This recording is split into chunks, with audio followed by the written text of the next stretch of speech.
Hey guys, it is early in the morning, early-ish. I didn't sleep very well. I only got a couple hours sleep last night because it was hot, and it is supposed to be hot again today.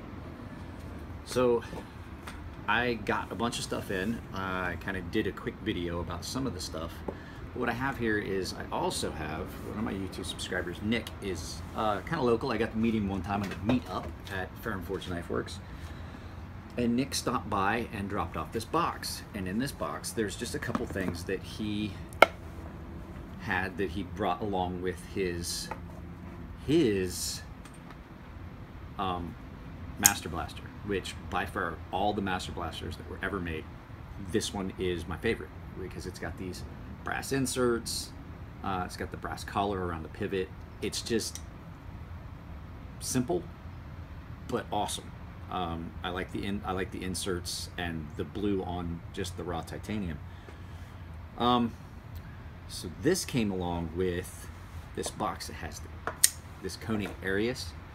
It's the first time I've ever seen one. Now I didn't sharpen this because it's already really sharp. Somebody did this with a wicked edge, but I can see that either the knife was misground to begin with and all they did was follow the grinds of the knife, which is a possibility, or they got their angles wrong and it's almost chiseled at the tip.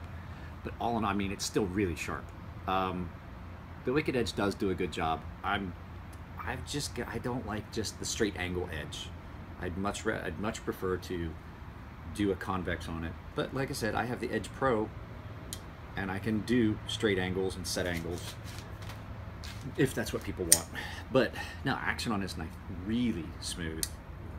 I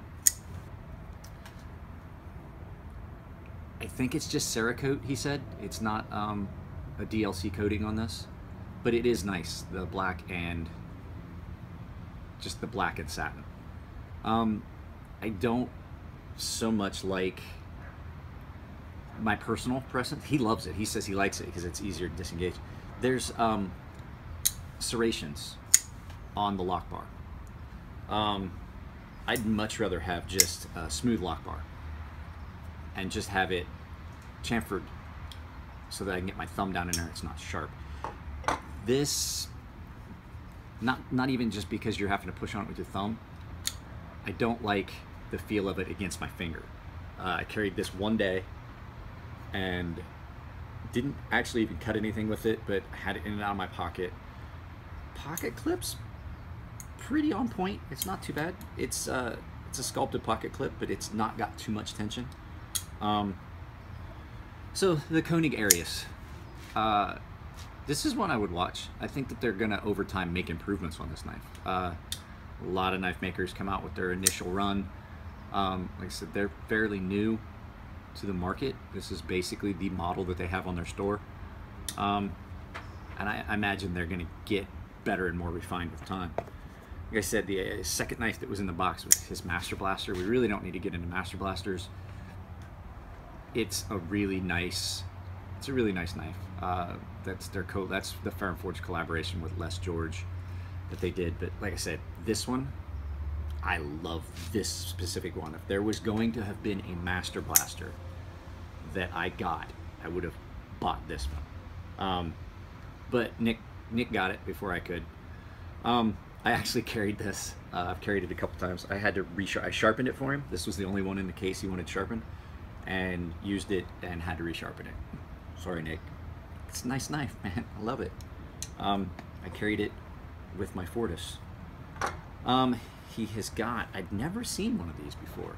This is that Real Steel, the Real Steel Megalodon. And it is in M390 steel, which is the same as 20CV or 24P, I think, is another analog. But this knife is really thin, full flat grind from, basically you can see this, the plunge goes all the way from here. You can't, I'm pointing on this side, I'm pointing on my side of the knife. From here across, and it's just full flat all the way down. I like a full flat grind. I'm actually making a couple of small knives that have full flat grinds because I like them, but they're fixed blades. The grind on this one is not straight. It's chiseled on this side. A lot of that has to do with the person sharpening it, because you go one way and you flip the knife, you go the other way, and it's easy. I noticed it when I sharpened mine on the grinder. But it's easy to see it and then fix. I don't know why companies allow things to come incorrect. And this one's not too bad. I've seen some of them that just at the tip just look like a chisel. Like you watch the grind line come, and then, because what happens is you get up towards, there's a tendency to roll it a little bit, and then you roll that tip into the grinder, and then you've got a spot where the angle changes at the tip. The action on this is really smooth. Now, he said it wasn't when he first got it, and it took a lot of playing with it to get it the way he wanted it. I think he said he played with the actual, took the lock bar stabilizer out, and it kind of overflexed it to loosen up some of the tension. But it is really smooth now. Not fallen shut smooth, but it's still really smooth. I like the construction. It's really, it's attractive. These standoffs are, they look like an old Duncan butterfly yo-yo. That's exactly what they look like. Kind of cool. It's like kind of a throwback to my childhood when I look down in there. It's a one-sided pivot. Nick Spaz, not gonna like it. This Koenig is a one-sided pivot, but it has a notch. It's keyed. And then the last one that Nick gave me, it's the first time I've gotten to play with one, is a Wii 705 with the Wahrencliff, and it's also in M390. It is really thin, and it's got a really cool profile. It looks like somebody took one of these and just sharpened it down to nothing. I do like Wahrencliff profiles. I only have the one Wahrencliff that's my personal knife, and it's that little cold steel Tough Light that was a gift from my father. But yeah, this is a really thin profiled, thin knife.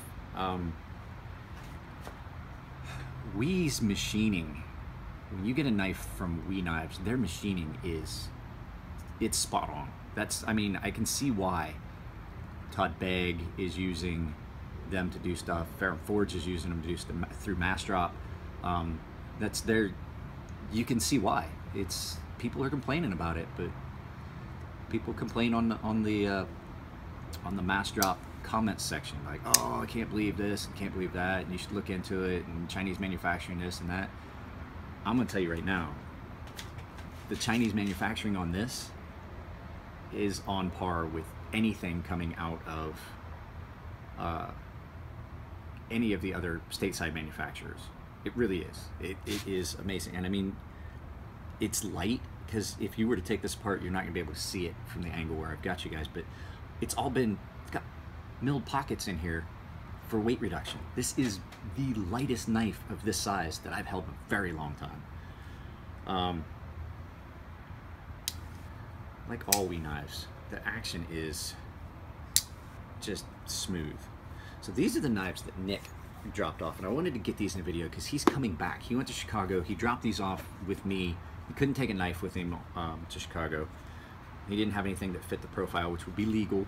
So these stayed at my house from last week until now, and I'm just now getting around to. I did, like I said, I carried him a couple times. I carried this one just because I love this one that he got. Just aesthetically, it's awesome, and it's a Wahrencliff. They're useful. But like I said, this is the only one of them I sharpened. So these are Nick's knives. Put these to the side. You guys already saw, I haven't sharpened this one yet. You guys already saw these two, and so I actually didn't carry this one. This is the Tashi Design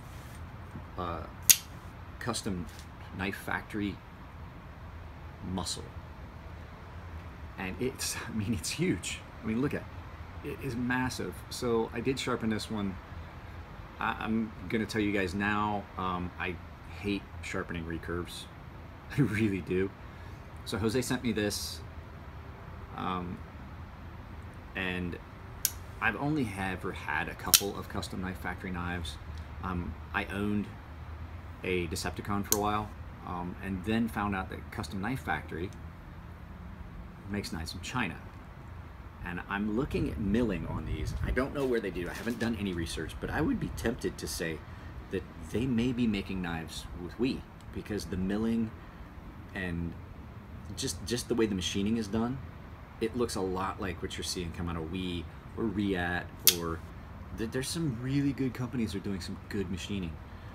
Like I said, this is a big chunk M390 with a recurve. This was a bear to sharpen. I haven't quoted him a price yet, because the fact is I still have one more knife to sharpen for him, this long mauled design.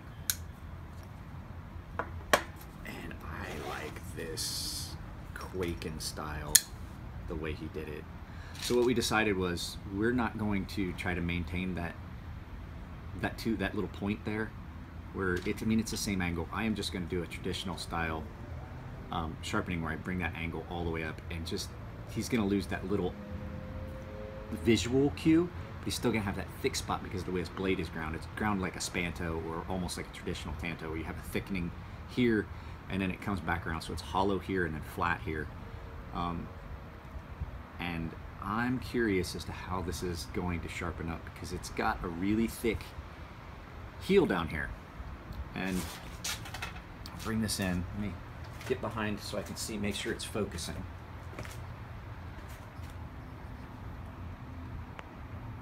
So you can see here, let me focus on focused here. See how it's ground all the way down like that, and then there's a spot you can see it's just not even sharp at all right there. That's a dead part of the edge. I'm not going to be able to rectify that. That's going to be a lot of material, and what'll happen is he's still going to have a dull spot right there. And there's not much I can do about that without taking it and putting it on an actual grinder and bringing this up further, because this sharpening notch, while it looks cool, did not meet its purpose, because you've got that where it's still really thick right here, and just, it's never going to be sharp right there. I may ask him if he wants me just to open that up on the grinder, but then it's not going to look it's never going to look like it did when it came from the factory. So we're going to see. I'm going to talk to him about it, but I'm going to actually start sharpening it. But he'll probably see the video. I'll let him know to watch the video about this. I haven't started sharpening it yet. I don't know if I'm even going to do this today. Let's get that area back in focus here. I don't know if I'm even going to do this today, because it's already starting to get hot. I may do this tomorrow on Sunday, where it's a little cooler. I can't ship it out anyway. So this one is carbon fiber and titanium. I was gonna carry this, but the pocket clip did not, I didn't really like the pocket clip. It didn't carry. I was gonna just carry it around the house and see, because you know, when I get stuff in, I like to let you guys know kind of my opinions. Like I said, keep that in mind, my opinions of these knives. I do like how this has been chamfered and radiused out, so that you have got a smooth area, like I was saying, where it's a smooth area for you to put your thumb and put some pressure. It's got some pretty aggressive jimping on the spine, and it's not even jimping. It almost looks like a sawtooth. You could probably cut wood with this. Really could be uncomfortable if you were doing, it can be a real hot spot if you're doing much cutting. One of the things about this muscle, it has a really nice cut. That lock bar, for as big as this knife is, and as much lock bar tension is on that, no discomfort, no hot spot on that when you disengage that lock bar. It's really nice. Oh, one of the things I wanted to mention, I noticed it. We'll go back to this one. I will finish up with these. This is Nick's knife again. This is his real steel. This knife has got a very large detent ball. And you remember me talking about Chris and Elliot's knives, how they use the Hoback rolling detent, because it allows them to get that where there's absolutely, you push on that, and if it just, it's either all or nothing. There is no play in that until that detent disengages. I mean, every once in a while it won't flip all the way open because you just didn't get enough pressure, but you got just enough to get past. But there's no play there.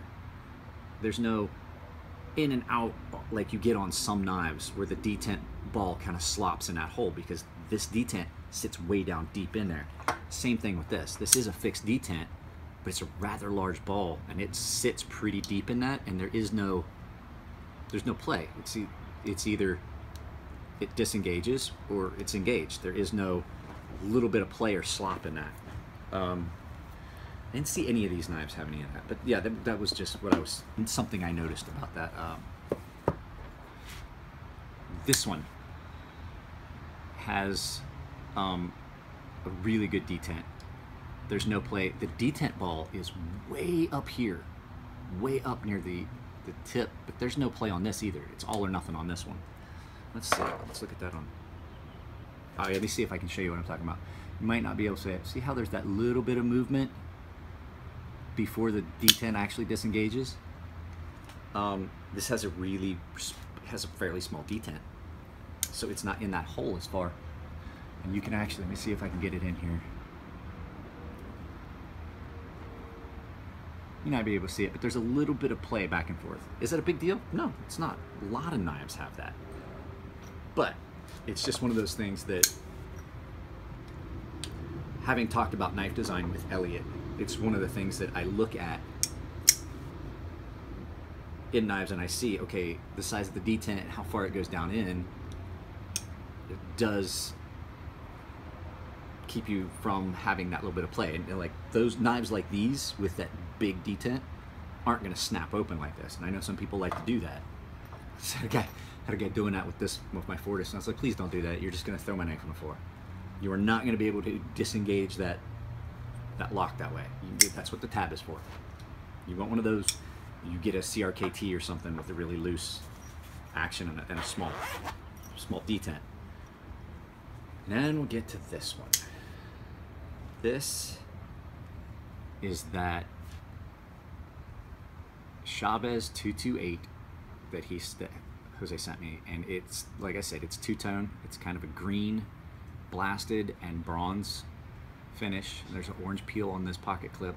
I carried this for all of about 5 minutes before I sharpened it. Because this one was not too badly dull. It was pretty blunt, but it was not so dull as the other two that I sharpened before I brought the angle way back.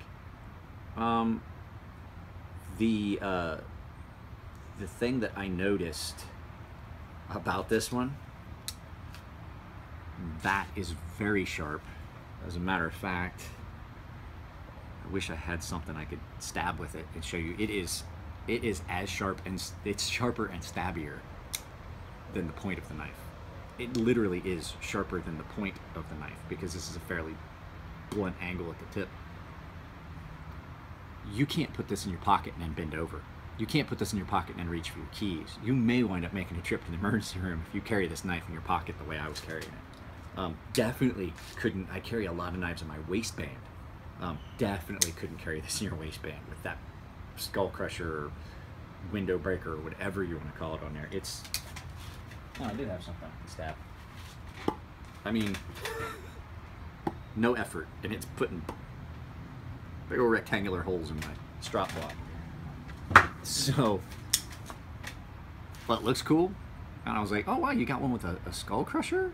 And then it came in, and then I carried it just a little bit, and I was like, oh, that's just horrific. that is pretty horrible. It literally, I was like, ooh, it's worse than my Microtech Ultratech skull crusher. So those are the knives that have come in. This one right here, there we go, is the last one that I have to sharpen. Like I said, it's not too hot yet. It's still not even 9 o'clock yet in the morning, but you can feel that it's going to get hot. I might start on this. We will see. But I know I owe you guys a full collection video. I know that I have this knife to do. I have a Childress. As a matter of fact, hold on a second. I will go get that, and we'll just put it all in one video. So yeah, I went in and got it. This is that DW Childress knife that a customer named Ryan sent me. It's it's a really, it's a nice knife. There's some issues with it. It was, like I said on some others, it had some issues with the grind at the tip. And as I see it, I noticed something that I did not catch before, is there's still a spot that I have got to fix. So I actually am not done sharpening this one. I didn't get any information on the steel on this. Really thick blade stock, but not much of a distal taper. So this tip is really blunt, and it was kind of hard to get sharp. And that's how I just noticed that there's a spot up here where there's a little flat spot in here that where the factory edge, or the original edge, did not quite apex. But I always look at you guys' knives before I send them out anyway, because this wasn't going out yet. That's a few extra minutes. Comes back, there's like this, same with the last one, the sharpening notch. See how that sweeps up and you get that ramp? It could have easily been accounted if that notch was just cut off right to there, to account for the thickening where they did the plunge grind. I can't ever get that sharp. I will never be able to get that sharp. It's too thick back there for me to even come close to getting it sharp. It's a fairly comfortable knife. I don't know if this lanyard came with it, but it's got a little, it's a little adjustable lanyard. The pins are mosaic pins, but I'm also noticing there's some cracks in the wood handle, or either that, or it looks like maybe there was, looks like it might have been cut, like this notch was not in there to begin with, and then it was cut in after, and you can kind of see where it may have hit up against a bandsaw or something. But it has these, it has red and green, looks like red and green linen micarta liners in between. There's some gaps in between the handles, but other than that, I mean, it's a pretty well executed little knife. It just needs a little bit more refinement. The distal taper needs to come down a little bit more thin, so you don't have such a horribly blunt tip. Now, I mean, flip side of that is you're not gonna be able to break the tip off this knife. And then the sheath is some pretty hard leather. It's not real good quality leather, but it does hold the knife really well. It really does. But like, with it being that hard, it'd be a bear to get it on and off your belt. So now I have another knife, but it's going to get its own video because it's my friend Nico's knife that he got at the auction. It is a Damasteel fixed blade that Elliot made, and it's going to get its own video because I want to talk about Damasteel. I had a video that I put up that I had talked about Damasteel, and I took it down because if any of you guys remember, I had accidentally shown the address of one of my customers. I held up a box and the address was purely visible. Somebody pointed it out to me. I took the video down, but in that video I had done a little diatribe about the difference between Damasteel and Damascus steel, because there's definitely a difference. So I will do that video and get it up. I may do it, hell, I may do it this morning, I don't know. I'm gonna take a nap and then I might drive Lyft. I had to drive Lyft last night. I sat for an hour and a half, 2 hours, and didn't get a single pig. So, no, that's it. I just wanted to bring those out. I do have to finish touching this one up now that I caught it, because I want to get this back out to Ryan first thing Monday. So, all right, guys, that's pretty much it this morning. I wanted to get some of this stuff taken care of so I can get knives back to people. I do like to do videos about the stuff that you guys send me. There's two reasons. One, you guys send me some cool stuff that sometimes people haven't seen. And that's been one of my contentions about the knife world. A lot of times you go online, you look at a knife, you've never really gotten to see it, you've never heard anybody talk about it, except the guy that's trying to sell it to you. So I'm not trying to sell you these knives. I'm just gonna tell you the points that I look for if I was gonna buy that knife. Like, I would buy, if this was a little smaller, I would buy this knife. Like I said, I had a custom Knife Factory Decepticon 2, and I sold it because I never carried it. This is something I would carry if it was just not quite that big. It's just a bit much, and it's pretty heavy. So, like I said, there's just some there's something to be said for somebody being able to maybe show you something a little bit more detailed than like the 20-second video that Blade Center or Blade HQ puts up on YouTube, but basically as an ad for a knife. There's been a lot of knives that I wanted and then got a hold of one and was disappointed. I've had knives come in that I really thought I really wanted, and then you're just like, I'm pretty disappointed in that. So, all right, guys, not to drag this on any longer. I'm gonna get that other stuff done, and I will see you guys next time.